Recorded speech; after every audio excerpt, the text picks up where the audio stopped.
الفيديو ده لازم تحتفظي بيه عشان هقولك على طريقة الشربات الخفيف والشربات التقيل، وكمان هقولك استخداماته ايه وايه الكمية اللي تستخدميها في كل مرة هتعملي فيها حلويات. تعالوا بقى اقول لكم عملنا العظمة دي ازاي.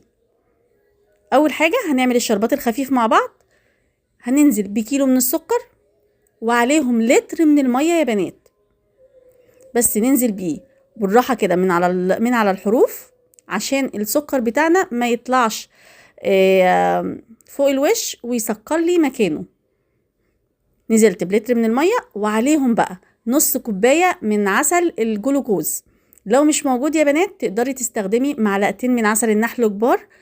طب ما عندكيش عسل نحل ولا عندك عسل الجلوكوز، نستخدم بدلها نص معلقة صغيرة من ملح الليمون عشان ما يسكرش معاكي. هنزل بقى بنص ليمونة صغيرة بس، واسيبه بقى على البوتاجاز يغلي لمدة 7 دقايق. انا مش عايزاه يتقل، انا عايزاه خفيف يا بنات. 7 دقايق. وهنا بقى هنعمل الشربات التقيل. هنزل ب2 كيلو من السكر. طبعا السكر لو غامق هيبقى العسل بتاعي غامق شوية، بس مش هتفرق يعني فاتح او غامق كله هيبقى زي الفل. وهنزل عليهم برضو بلتر من المية، يعني التقيل هنحط له 2 كيلو من السكر وعليهم لتر من المية. برضو بننزل عليه من الحروف كده عشان خاطر السكر ما يجيش في الجناب. وهنزل عليهم بنص كوباية من عسل الجلوكوز بالشكل ده. وبعد كده انزل بعصير ليمونة، اسيبه يغلي حوالي 10 دقايق على النار لغاية ما يتقل شوية.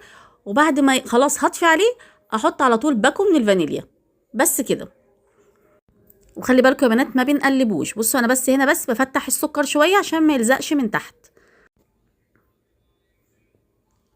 ده الشربات الخفيف خلاص انا طفيت عليه، بس حبيت احط باكو الفانيليا معاكم عشان نسيت اقول لكم عليه. بس فقلبه بقى كويس قوي واحطه في التلاجة واسيبه يبرد. وبرده الشربات التقيل هسيبه يبرد برده في التلاجة. بصوا هنا كان تاني يوم. شايفين القوام عامل ازاي؟ ده الخفيف يا بنات. استخداماته بقى بتبقى للكنافة او البسبوسة او الجلاش. الجلاش ساعات بعمله بالخفيف وساعات بعمله بالتقيل. ده التقيل شايفين قوامه عامل ازاي؟ خطير. ده بقى يا بنات بنستخدمه في القطايف او الزلابية او بلح الشام. ما ينفعش نستخدم فيه الخفيف، لازم التقيل يا بنات عشان يبقى مقرمش معاكم. الكميات يا بنات لو انت عايزه دلوقتي تعملي بسبوسه او كنافه، الصينيه النص كيلو بتاخد لها كوبايه من الشربات الخفيف، يعني كوبايه وربع. لو حابه مسكر شويه كوبايه وربع. البسبوسه يا بنات انتوا بتسخنوا لها الشربات عشان تبقى سخنه. البسبوسه بتحتاج الشربات سخن فبنسخنه شويه بس كده. وبكده يبقى الفيديو بتاعنا خلص. يا رب يكون عجبكم وبألف هنا.